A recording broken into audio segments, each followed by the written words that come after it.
In this video, I will be sharing my diary entries following the Kundalini and Crown Awakening I described in my other videos. I numbered them all, so hopefully they should be easy to follow. I also added them to a playlist in chronological order. This is video 3, so if you haven't seen my others, I do recommend watching those first, otherwise this video will just seem like the deranged ramblings of a madman. Crown Awakening.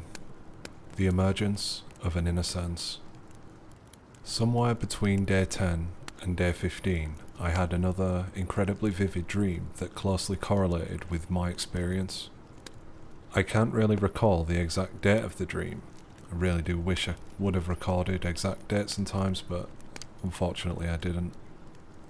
The dream itself started with me walking up some creaky stairs which led into a dimly lit attic study. The attic itself felt very familiar to me. After climbing the stairs, I noticed a small window overlooking a beautifully worn, antique desk at the far end of the room. I could see the moon clearly through the window, which was located just above the desk. The moon was full and shining bright, which gently lit this attic study. The light of the moon was my only source of light, and I want to say there were books and random papers scattered throughout, but I'm not sure and don't really want to embellish any symbolism by just trying to casually fill in the blanks. I do this sometimes after I first wake up. I try and hold onto a memory of a dream, and sometimes unintentionally end up distorting the meaning. So I'll keep this brief and just share what I can clearly remember. As I glanced at the antique desk, I noticed a scrap of parchment was placed upon it, and I felt drawn to it and immediately knew it was going to be something very meaningful. I started to feel excitement and began to make my way over to the desk.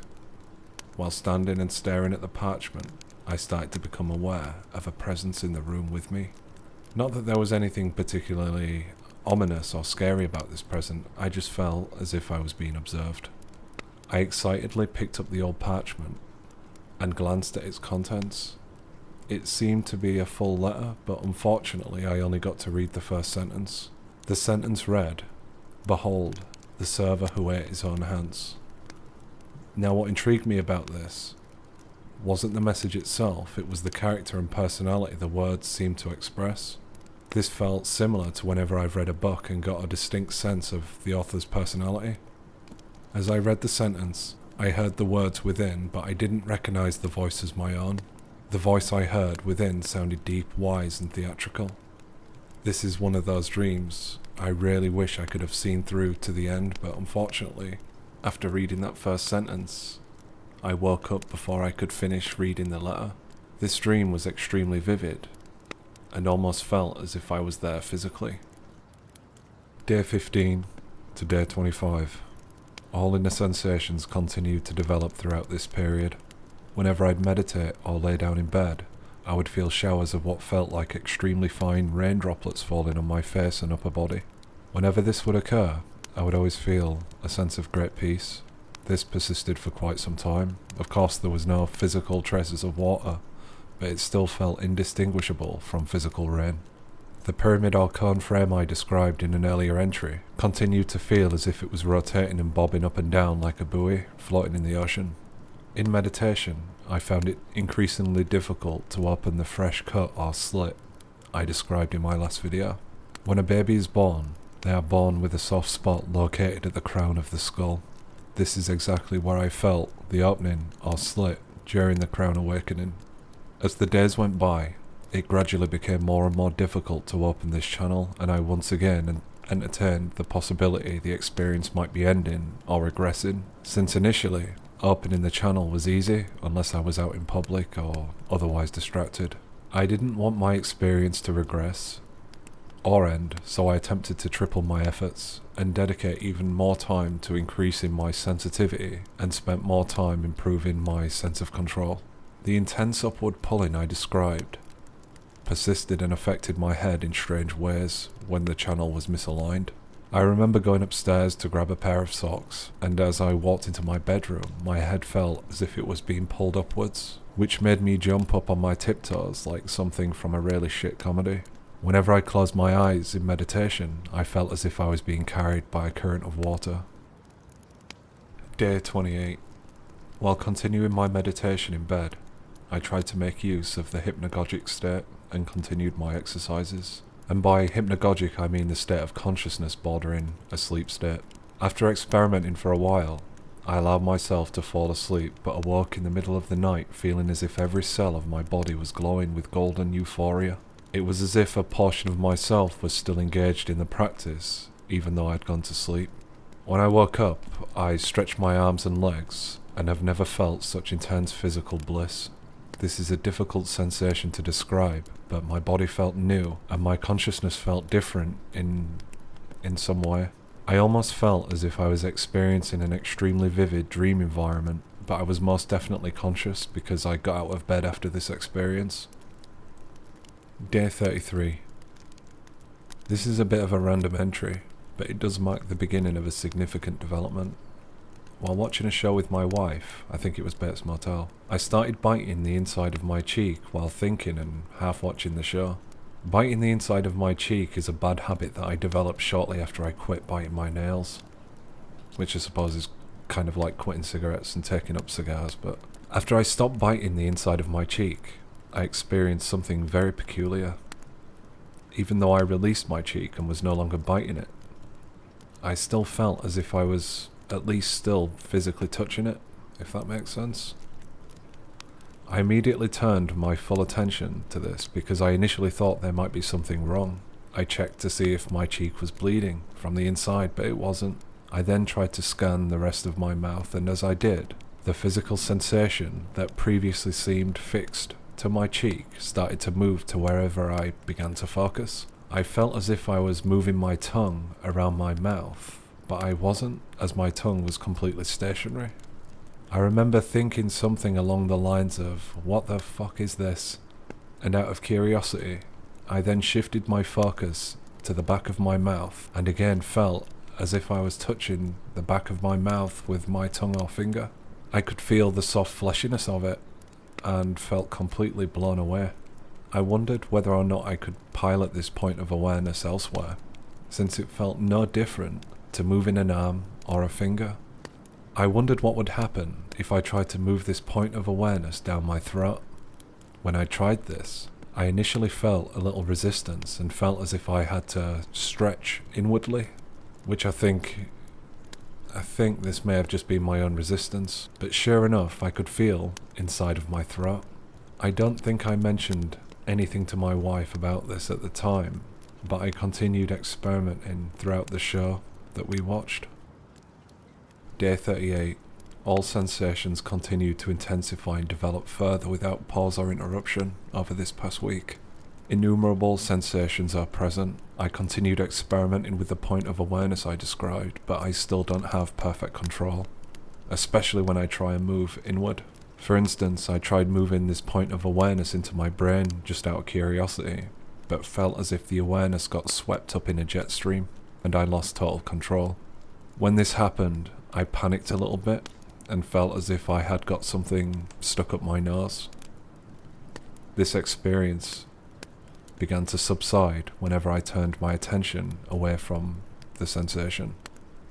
With this point of awareness, which really is almost like a finger or a tongue, I can feel textures and the consistency of wherever I turn my awareness. My brain felt like firm jelly and I can feel a current of electricity running through it. Sometimes it feels similar to licking a battery. I seem to be able to navigate this instrument or point of awareness throughout my entire skull, although the currents of energy make this feel like I'm trying to swim upstream. There also appears to be fine strings located somewhere in my skull. They feel like fishing wire or guitar strings. They seem to contract and are quite resilient. Whenever I try and interrupt the current, it sometimes affects my motor functions and affects my balance. So I do feel a sense of restraint and caution. I also made a short list of some of the other sensations I've experienced throughout this period. I feel as if I'm surrounded by energy. I feel as if I'm surrounded by a current of air. Sometimes it almost feels like I'm sticking my head out of a car window, especially in meditation. Internally, I can feel bone-like structures and other artifacts made out of substances that feel similar to thin chicken bone or cartilage, as in the bone feels flexible. When frustrated by blockages, or when I fail in my attempts of reorienting the frame or channel after clumsy exploration, I experience the sensation of this fishing wire or the guitar strings cutting under my eyes, above my lips and around my ears. I have also had 2 light nosebleeds. There's a pipe, like a thick straw, bone-like, constant stream of energy flowing upwards and downwards. As for the channel above that I mentioned earlier, when everything is aligned, it feels as if I am physically breathing through it. As I breathe, there's something that seems to spin quickly near the top of my skull, and there's a slight rattle accompanied by a vibration similar to the sensation of breathing with a chesty cough. Whatever it is that I detect spinning above, it spins quicker and quicker when I am in a state of balance. If I am frustrated or feeling blocked, it feels as if I am disconnected or breathing through a small hole in a latex balloon. When the hole or opening is constricted, the now familiar pressure intensifies throughout my skull, and it still feels quite worrisome. Day 39. I know this is vague, but there seems to be a massive something within that has a high electrical charge. It's squishy like a tongue, but feels as if it is covered in used sandpaper. It feels as if it's constantly in motion, and it may be what causes the rattle I feel throughout my body when I draw energy down, as the energy seems to travel around it. I could be wrong, as I haven't been able to feel the circumference of the opening, as it just always seems to feel out of reach. I'm not sure what these objects and artifacts are that I feel within. Are they a component of my awareness? Are they a component of my soul? Are they a part of my body? The space inside seems infinite. I can seemingly travel in any direction, but everything I perceive feels fleshy and biological, but also quite rubbery. Day 40. Earlier I detected an artifact quite unlike the organic constructs I previously mentioned. It appears to be a small ball bearing attached to a stem located in my forehead area. It does not appear to remain stationary, as in it can move around the general area. Sometimes the ball bearing like inner object seems to shift and feel more like a spike. There is a circular pipe close by.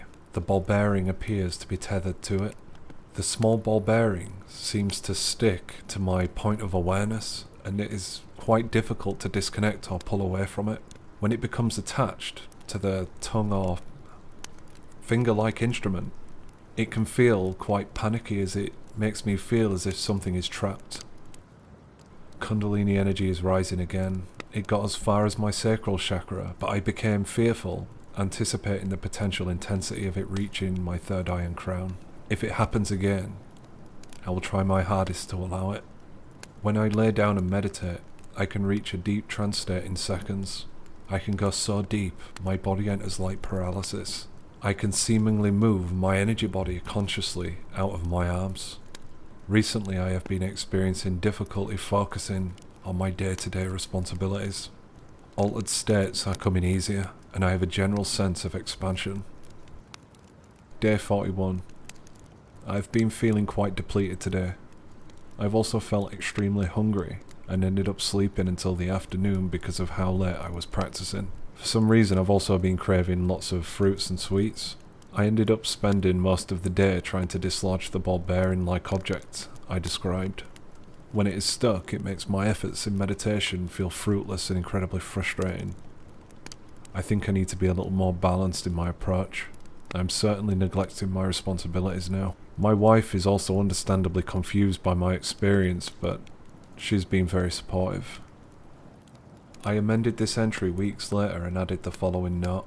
The sensation of objects seemingly sticking to the navigational instrument or point of awareness I described above was not entirely accurate. My awareness guides this point of awareness, so the sensation of it sticking to the ball bearing-like object was caused by my focusing upon it. I did not realize this at the time. Thank you for watching. If you have any questions about anything, please don't hesitate and ask. I'll either respond via comment or cover your question in a future video. Unfortunately, my next one will not be very pleasant, as I ended up losing control and experienced what I can only term as nightmare consciousness.